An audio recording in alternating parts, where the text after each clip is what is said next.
Hi, welcome to the SVK All Women's Food Network with my co-host, Executive Chef Liana. Hello. How are you? We're so excited to have Elizabeth Falkner on our show today. Thank you, Elizabeth. You know, chef extraordinaire, celebrity filmmaker. You're doing so many wonderful things. Happy for you to make the time. Melanie, start off the show with some incredible answers. Questions. So, I did a little research on you last year because I saw that you were a guest at Terroir. But for our guests that don't know who you are, I was just wondering if you could share a little bit about your journey when you first started your entrepreneurship journey and sort of how many steps it took you to get where you're at. Like, just kind of walk us through, if you can look back and remember when you first started and then to sort of where you're at today. You know, how did you get to where you're at now? And I know that's a big loaded question, but a lot of the female entrepreneurs that watch the show, a lot of them are in that startup phase and they're looking for sort of some inspiration or ideas, or even just to keep going, because being an entrepreneur, has its highs, but it also has a lot of lows. Do you want to just kind of give us like the early stages of Elizabeth and sort of how you got to where you're at today? I mean, sure. Yes. I mean, I've been, sort of around the food business for over 3 decades now. So to go back to the beginning is kind of go deep in the files. But I mean, and I think that I'm somebody who, I think people are like this anyway. Like, you don't just, arrive somewhere by chance. Maybe it is by chance, but you work at things all along the way. And then I'm always kind of like I've owned restaurants and opened a lot of restaurants, and I've been in the food business, but I really started by, coming out of film school in San Francisco and then really falling in love with the food scene in the Bay Area back in the late 80s and early 90s. And so I started cooking mostly because I was working as a production assistant at a small production company, and then took on a part-time job in a little cafe. And I really was kind of drawn to the food business. Like I said, it was so hot and happening in the Bay Area back in those days. And it felt like when I would watch people or baristas or cooks on the line, it reminded me of a dance and something very theatrical. And I think I was just really drawn to that. So I found myself, taking on a part-time job in a kitchen and then really falling in love with it so quickly, and also being good at it pretty quickly. Mm-hmm. And then was kind of handed the chef job also very quickly. And then I realized I didn't know hardly anything. So then I started working in a fine dining restaurant and staging everywhere, and really learning so much about food in a few years under some really great chefs. And so I would say, for people interested in the food business, that's a really good way to start. Even if you, like, I didn't have like a strong culinary background of cooking so much, but I had an interest in baking, and my mom and I watched Julia Child growing up. And then she would make a lot of different things when I was younger from cookbooks or Sunset Magazine. And so I think like just being in California was helpful because agriculture is so big here. And again, in the Bay Area, I started noticing that there were so many more seasonal things on menus. And, that's become more common today. But at the time, it was like a big education.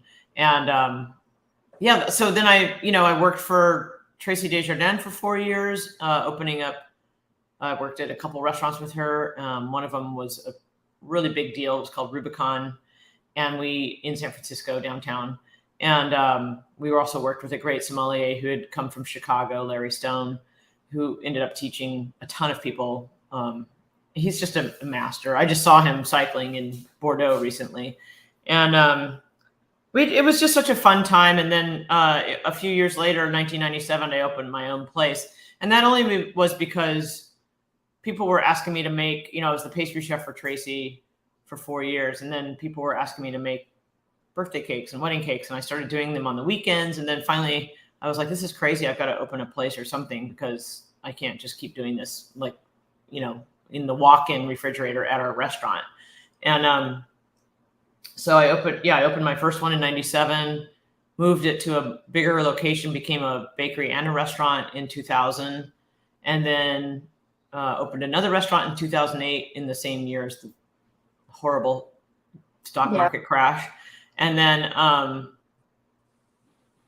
moved to, I won a pizza competition in Naples, Italy, and then I moved to New York to open a pizzeria, reinventing myself basically. So I think entrepreneurial instincts are, exciting and fun and good to have. But speaking of the highs and lows, so I had, I was very successful at Citizen Cake, very popular place to go to in San Francisco. And then 2012, I had to shut it all down. It just was like the recovery from the stock market crash was so brutal, and we had to move locations, and my landlords wanted more rent, and it was just a very challenging time.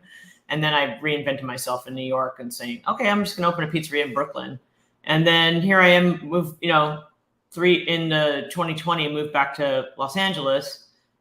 And I made a documentary feature film from 2020 till last year. And thank God that's coming out later. We can talk about that more. But I mean, like, I've constantly been like, all right, what's next, Yeah. Can I ask you, so going back to the very beginning, one of the things that, because I focus on women entrepreneurs in my line of business, a lot of the things that I hear is that women really have a challenge in getting access to capital and getting investors. Your very first business that you opened up, what did that look like for you as far as getting access to funding, or like, did you find investors? Because that is usually the thing I hear the most is, women just struggle in the very infancy stages getting access to capital to start their business, to get an actual location, for example. I mean, the first Citizen Cake, my business partner was a guy who roasted coffee as a hobby. And so he had a space he was building out. And one of my other restaurateur friends said, you should go talk to Bob about his place. I think he wants to do a bakery. Because I was talking to my friend about I wanted to open a bakery.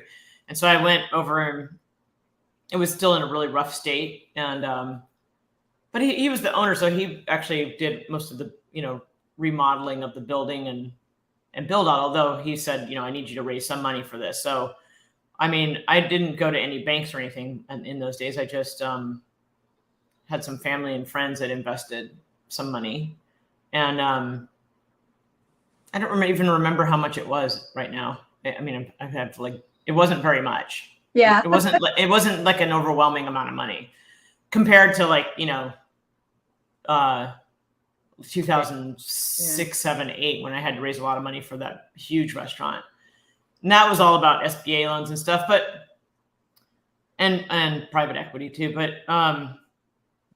it's very hard. It's always been really hard. I also think that people, I was just so clear that I needed to open these places. I would talk to hundreds and hundreds of people until I found people, especially fundraising for the second location and then the bigger restaurant later.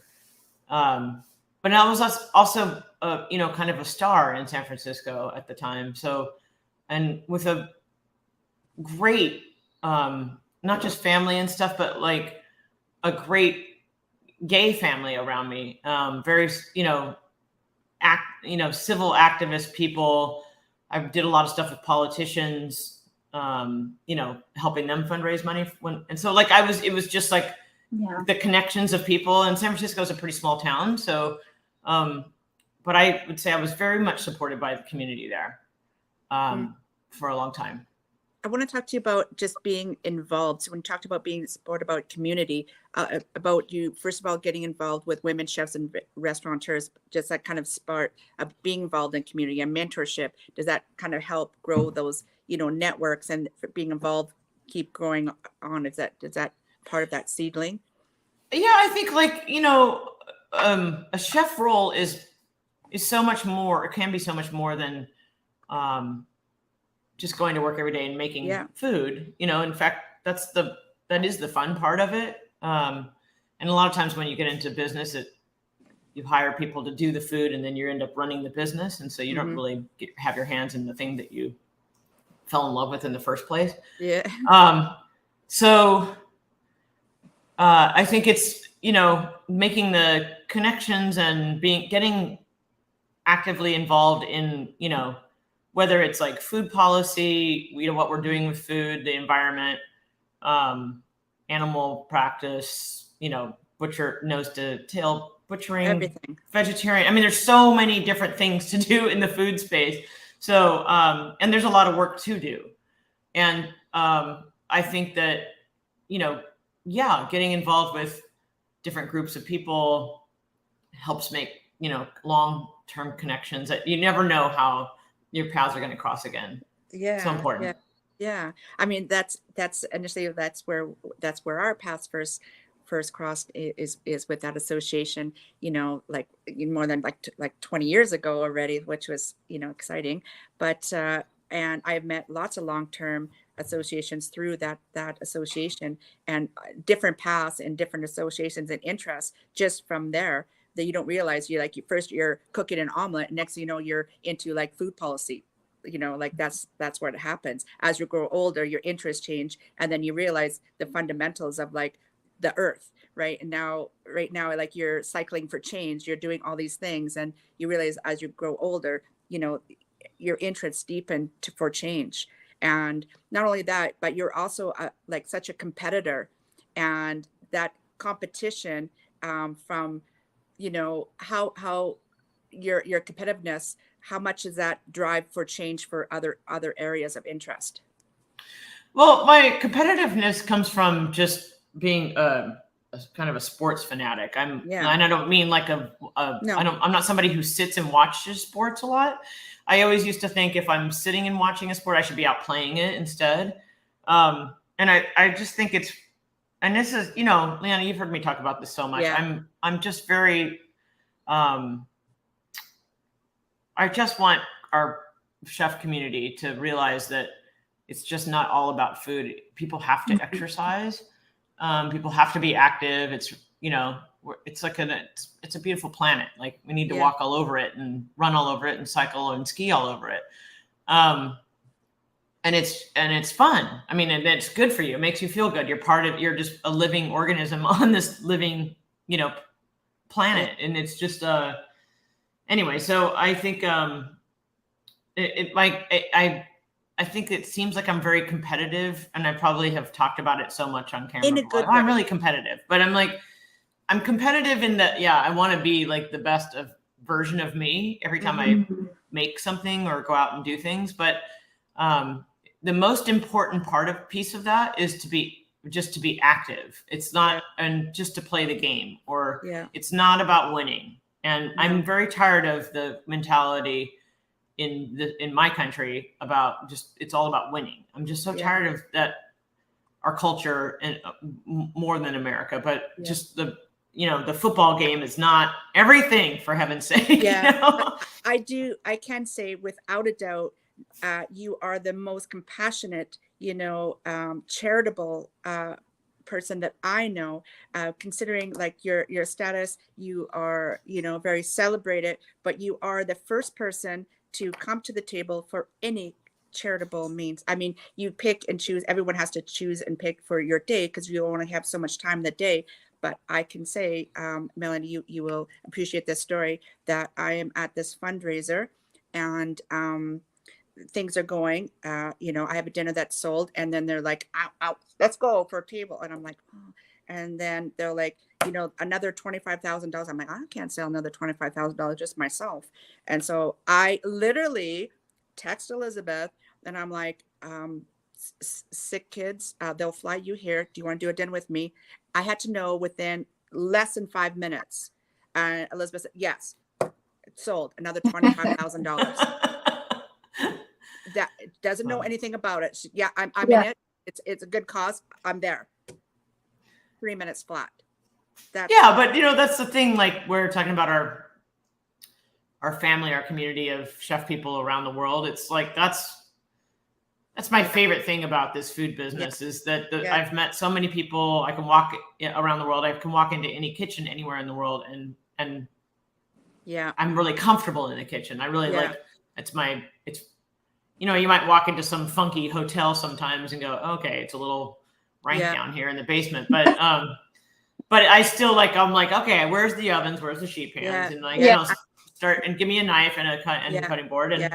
and I love that we can call on each other for things, and You're you know, yeah, just know that okay, this is something that you need, no problem. Yeah. I mean, and I love that I can pick up and cook anywhere. Like what I do, I can do anywhere in the world, and that's a very unique job. You know, I was in China in 2019, right before the pandemic. Not right before, I wasn't in Wuhan either, but it was so fun because I was with a professor from Paul Friedman from Yale University, and my friend Anita Lowe, who's also a great chef in New York, and a couple of we had a student from Yale who's actually turned out to be a really great artist, photographer, and filmmaker now, and another gentleman who works at Yale, bringing professors back and forth from Beijing to New Haven, and so it was great. We spent a month going all over China and learning about vegetarian cuisines, but also like soup dumpling crawl in Shanghai, and went to some really Chengdu was the best place in the world. It's just the most amazing, haunting flavors that is so delicious, and I've learned so much more about Chinese food than I would ever learn if I didn't go to China. And but I loved one day they were like, well, we're gonna go to some other thing, and I was like, I'd rather just spend my time cooking in the kitchen. So they're like, well, how are you going to communicate? And I'm like, well, we have this thing called Google Translate, but also, but I'm like, it was so easy. Like I, could talk to the guys and be like, smell this. Do you have something like this? And then just not speaking the same language. Food is a language. It was so fantastic. And they were showing me things, and, it was, and, in China, you don't really have a lot of the equipment like we have in the Western world. So it's mostly woks, and rarely do you see an oven unless it's a hotel kitchen. But just seeing the way people do different kinds of noodles there, and all the spices in the market, and it was just so educational and fun. Yeah, I spent a month in China. It blew my mind too. It was crazy. You know what? I want to talk about your amazing family, because I know how, because I met your amazing mother, and I want to talk about how, and this is maybe how come you're also incredible, because you have this incredible artistic family, and right. So your mom's a dancer, your father is a painter. Tell us about, and I know your brothers are your brother is a musician, and your other brother is an artist as well. So talk about, because you must have grown up in this incredible household. Well, we grew up here in Southern California. My dad is from a very small town in West Texas, and my mom's from a very small town in Missouri. And they both were in college or finishing. My mom was doing internship stuff in New York, and then they got married and moved to San Francisco. And I was born in San Francisco, but we grew up in Southern California. And my dad is an abstract painter, so he is very 60s schooled in sort of that Diebenkorn era in the Bay Area, and still paints prolifically all the time. He's amazing. He's working on, my partner Heather and I have a new project, and he's working on some of the artwork for it, which we're really excited about. And my mom dances, but she's actually a dietitian, so that explains a little bit more about the food space. And she does my mom loves to dance and is always been kind of just very active. I'm very close to all my parents, my stepmom too. And we went to, my dad's studio all the time, where the garage was always another studio. And then I was thinking about my dad the other day too, because Heather wanted to make something she needed to make this mold of something. And I was like, I think my dad has all the stuff that we could do that. It was always just helping me. If I said, I'm going to do a scale model of our middle school, my dad would be like, well, let me show you how, not show me how to do it, but here, let me set you up. And we were very encouraged we were always going to like art workshops on the weekends and studying music. And my brother Jason is an amazing musician, solo artist, and also he's actually in Barcelona right now touring with. Well, he's in Europe right now. He's touring with St. Vincent, and then he also plays guitar for Beck. Yeah, and he's in Jellyfish, my favorite band. He was in Jellyfish, yeah.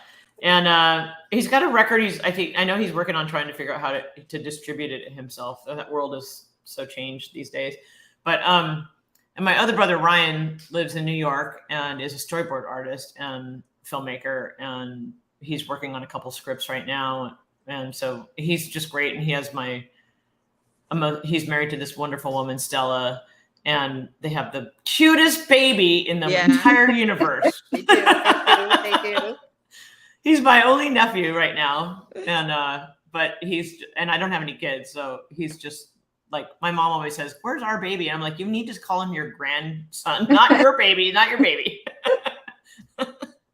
So you've had listening, you've traveled all over the world. I'm sure that you've had, some really amazing stories of customers that have come in. When you look back on your career, like what is the most, strangest, most bizarre thing that's happened in your career where you kind of look back and say, I can't believe that actually happened? Oh my God, I've had so many moments like that. Right? Like every day in a restaurant's like that. I mean, sometimes I'll just be like, I'll have like a, Ratatouille moment of like, oh my God, I remember that day. It was just horrible.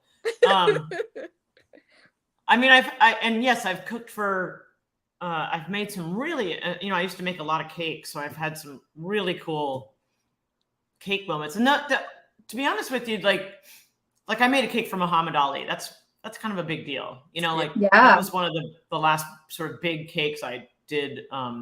What kind of cake did he order? Well, his wife ordered it, and it was I used to make like what we would call a cakescape. So, and I just did one for Guy Fieri's birthday. I don't really make cakes anymore, but I was like on set with Guy last fall, and he's like, "Elizabeth Falkner made me the best birthday cake for my 40th birthday, which was just the other day." And I was like, he says this every time he introduces me. So I just said, "Listen, there will be another cake." Because that was like 15 years ago. And so in January, I surprised him up north in Santa Rosa with one of these cakes. It's like a cakescape. So same with Muhammad Ali. I made like my signature devil's food cake, which we used to call After Midnight, and my retro tropical shag, which was like passion fruit mousse, chinoise, and a rum soaked chinoise, and a light coating of vanilla buttercream and coconut. So good. And so I made, I know I made both of those cakes, if not another one. I used to make these like, sometimes I put roulades and little cookies in it. So it would look like Gotham City, with like pulled sugar things, spikes and chocolate work sticking out of it. Like Frank Gehry makes Gotham City. And for Muhammad Ali, his wife asked me because this is the world I battle with, realism in pastry making. So when people used to come to me at Citizen Cake, or even Lonnie Ali asked me if I would make a pink Rolls Royce, because Muhammad always wanted a pink Rolls Royce. And she's like, "We're never doing that." And so she's asked me to make this cake. And I said, "Listen, I don't know if you know my style, but I don't really do like sports car fondant covered stuff, because I like to make things that people can eat and not just look at and go, 'Isn't that cool? It's a cake. Weird.'" Yeah. I've never enjoyed that. I like it in marzipan a little bit. Like one time I was in Italy a long time, like probably in my 20s. And I remember seeing somebody's marzipan work was like a set of teeth. Wow. Somebody had like a tooth mold, probably from their dentist, and made these marzipan. God. And I was like, that's cool.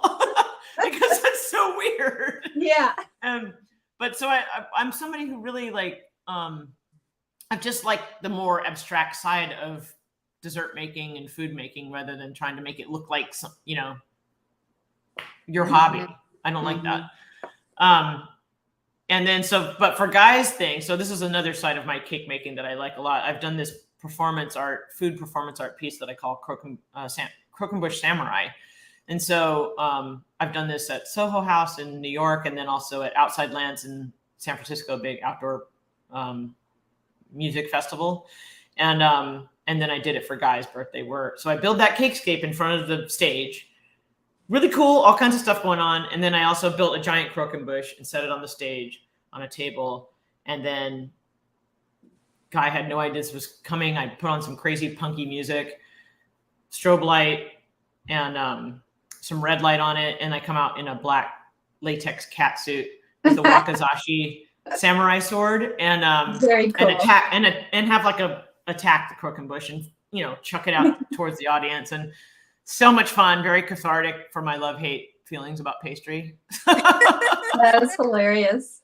I seen that. It looked good. It was awesome. Yeah, so fun. And Guy was just like, I don't know what's going on here. This is crazy. And he's like, afterwards he goes, I don't know what I like better, the performance, the cake, or the outfit. Oh, I love that story. Liana was asking you and talking about your love for competition. And I was thinking about, like, we have two daughters, one that's 10 and one that's 21. And we love watching the chef competition shows. And, you know, her generation of girls are seeing more and more female chefs and restaurateur owners on these shows representing women. But do you still think it's a man's industry, or has it changed so drastically now where it's, you know, there's just as many women in the restaurant industry and female chefs? Or do you think we still have a long ways to go to support the next generation of female restaurant owners and chefs? Like, do you think we've moved the needle a lot? Well, I think we have moved the needle quite a bit since I started. And then you're right. Like, I've been watching Iron Chef Brazil and Iron Chef Mexico. Have you guys seen either one of those? Because Iron Chef Mexico is really fun. And there's what I like about it so much is that there are only 3 Iron Chefs, 2 males and 1 female. And then, but the host, there's a male host and a female host, and then there's a female floor person. And then in Brazil, it's 2 female hosts. And I'm like, well, that's really different especially in those 2 countries. Yeah. And so, you know, while it may be that people just like to see more women on television in those countries, but I mean, just to look at or whatever, but the women are, well, they're unexpected to me. So, and I've seen some competitors come on Iron Chef Mexico, and they're really badass. I mean, the females are badass on it. I mean, they're really good. Yeah. And like, their food stuff's really good, and they're really I would have to look up all their names again, but this one competitor I just watched, it's like maybe the 4th episode. I think she's also got a restaurant in Chicago, but it was just incredible. So I think that I'm also on the board of the James Beard Foundation, and I've been on a scholarship committee and the new Pier 57 Good to Go committee. I love that. The whole new the whole concept. Pier 57 space is so fantastic. If you're in New York, you've got to go see our new platform by the James Beard Foundation. That's the new venue where we do the house dinners. Oh. So it used to be in James Beard's old townhouse, which isn't that far from this location, but this is a state-of-the-art kitchen, and it's just like really nice space. And then there's all these little vendor kiosks that the foundation is constantly curating and working on getting, it's so dynamic and fun. It's a really cool space right next to Google. And I highly recommend anybody going there because it's really cool stuff. So to answer your question, I think that we have a lot more incubation and pop-up spaces and also just great chefs doing cool stuff in places like that. Yeah. And I think, I think we have just moved so much far along.